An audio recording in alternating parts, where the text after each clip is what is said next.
चलिए आज और एक पेपर को डिकोड करते हैं जो कि एक रिव्यू आर्टिकल है, publication of ethics in the era of artificial intelligence. काफी रिलेवेंट है क्योंकि I am sure you people are also using AI tool जो कि अवेलेबल है। There are several type of AI tool जो कि आपको हेल्प कर रहा है इन पेपर राइटिंग, आपका थीसिस लिखने के लिए, डिसर्टेशन लिखने के लिए।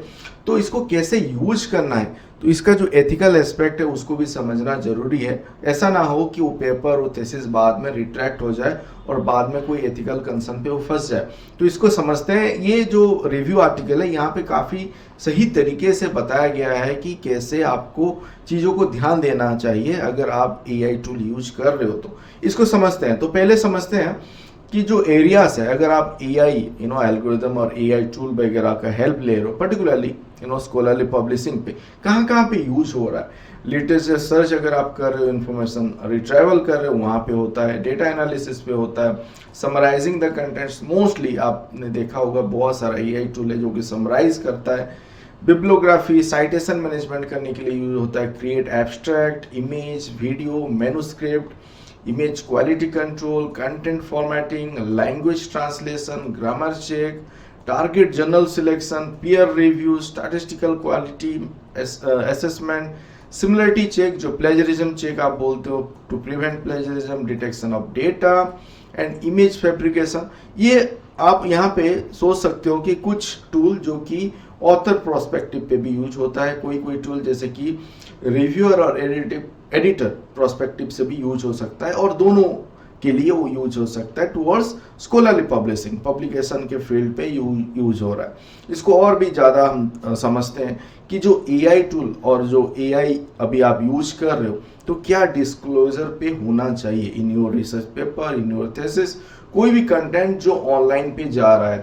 तो बेस्ड ऑन WAME जो world association of medical editor है, उनका जो रिकमेंडेशन है about chatbot and generative AI in relation to scientific publication. अब देखो, हम जो यहाँ पे बात कर रहे हैं पर्टिकुलरली साइंटिफिक पब्लिकेशन को ध्यान पे रख के ये डिस्क्लोजर के बारे में बात कर रहे हैं। तो that you all know chatbot can not be author पे हम उसको काउंट नहीं करते, मतलब कोई भी एआई टूल को आप ऑथरशिप नहीं दे रहे हो। Author should be transparent whenever they use chatbot and provide information about how they used it। तो कैसे उसको यूज किए वो भी डिक्लेरेशन और वो क्लियरली मेंशन करना है अपने पेपर पे, थीसिस पे, जो भी डॉक्यूमेंट आप जहाँ पे भी इसको यूज किए। Author are responsible for material provided by chatbot in their paper including accuracy of what is presented, absence of plagiarism, and for appropriate attribution all sources including जो भी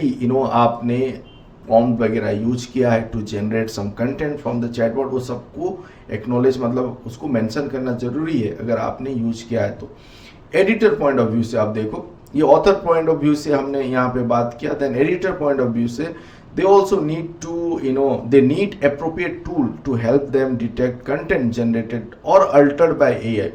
उनके पास भी ऐसा टूल होना चाहिए जो कि बता सके कि ये कंटेंट AI से जनरेटेड है और अल्टर्ड हो गया, मतलब वर्ड वगैरह ट्विस्ट हो गया है, और एक सोर्स, मतलब जो एक सोर्स है वहाँ से कंटेंट है बट वो अल्टर्ड होके AI जनरेटेड होके आया है एंड एक्चुअल सोर्स साइड भी नहीं हुआ, तो वो चीज़ भी पकड़ में आए तो वो एडिटर के पास उस टाइप का टूल भी होना चाहिए।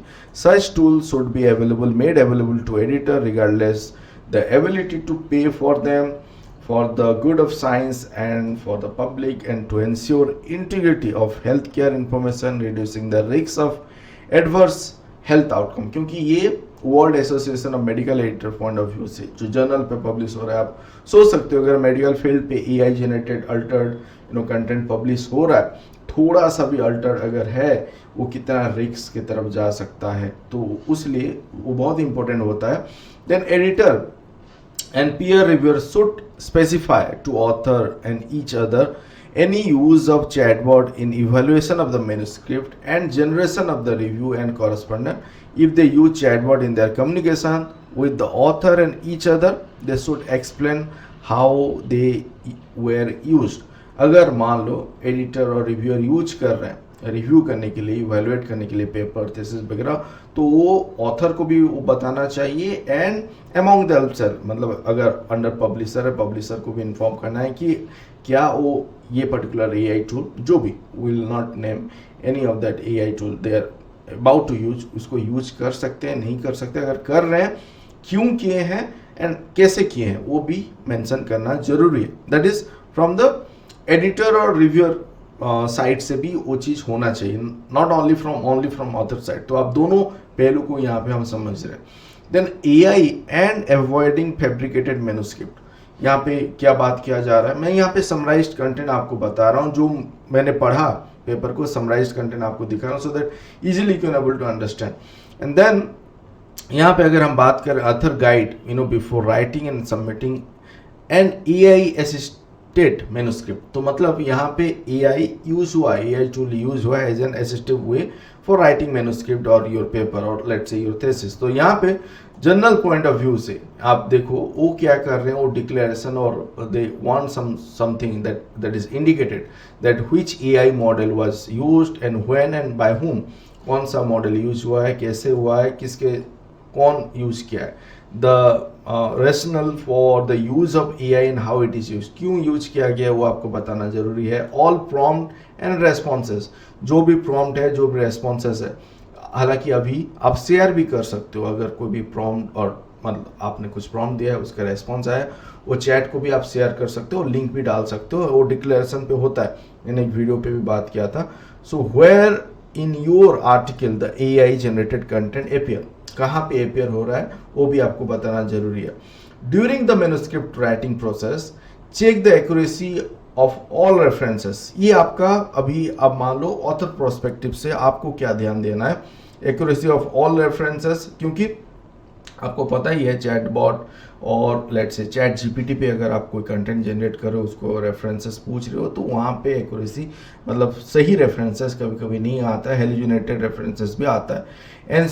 Ensure that all concept are properly attributed, जो भी कंसेप्ट है सही से एट्रीब्यूट यहाँ पे हुआ है। Ensure that the language used is neutral and inclusive, neutral language use हुआ है एंड इंक्लूसिव लैंग्वेज यूज हुआ है। Check the similarity of text for plagiarism, शायद आपने देखा होगा जो एआई टूल वगैरह है वहाँ पे भी एकेडमिक वे पे आपको लिखना है तो वहाँ पे ऑप्शन रहता है, उसका जो टोन सेट होता है, बट ऐसा नहीं है कि आप जो भी कंटेंट जनरेट कर रहे हो वो सब जगह पे रिजल्ट मेथड पे भी आप वहाँ पे जनरेट करके छाप दो, वो सब भी नहीं करना है। Check the similarity of the text for plagiarism, वो भी आपको देखना है। Read the journal and publisher AI policy carefully, वो आपको करना है।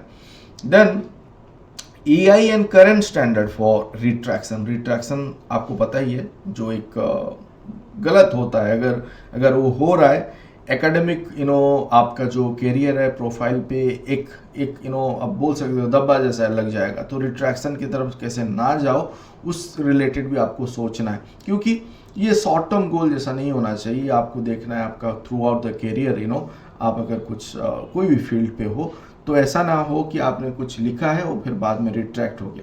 तो यहाँ पे एआई का जो इन्वॉल्वमेंट है उसको लेके हम बात करें तो कोप गाइडलाइन ये आता है इन अकाउंट, जो कि कमिटी ऑन पब्लिकेशन एथिक्स है।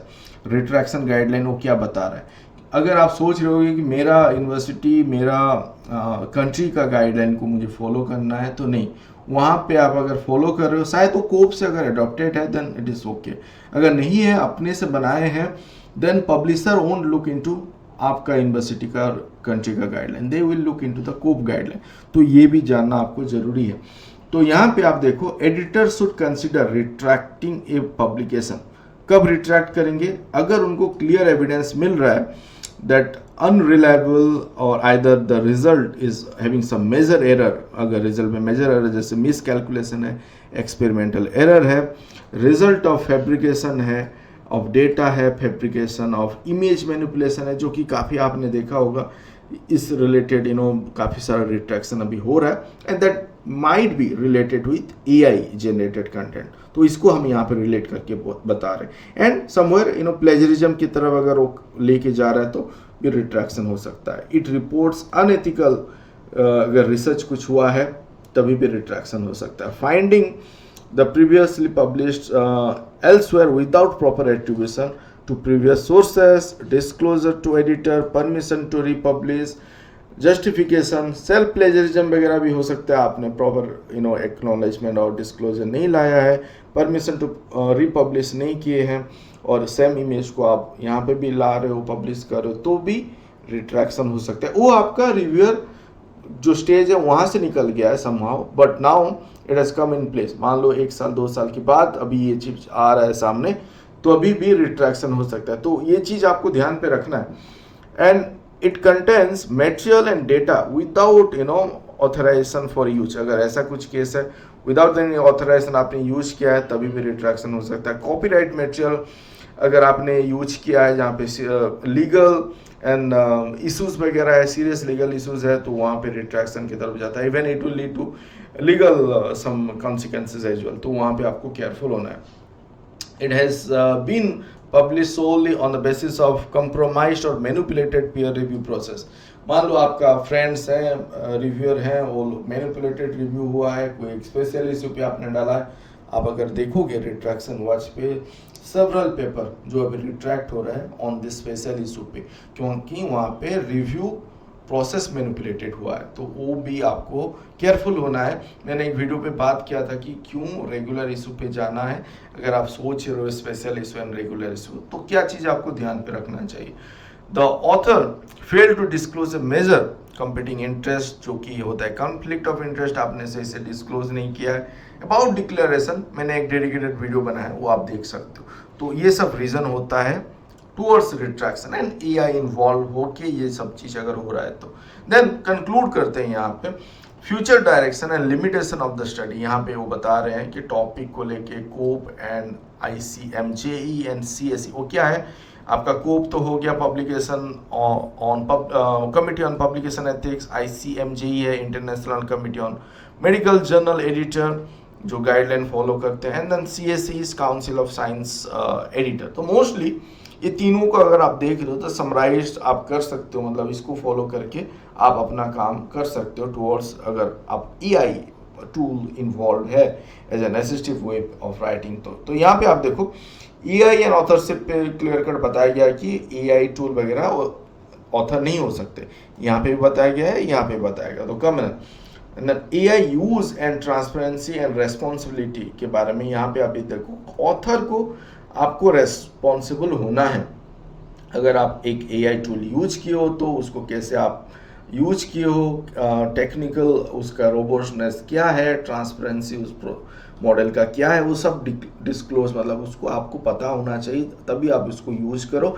एंड आपको उसको डिस्क्लोज भी करना है, उसको छुपाना नहीं है कि आपने इसको यूज किया है।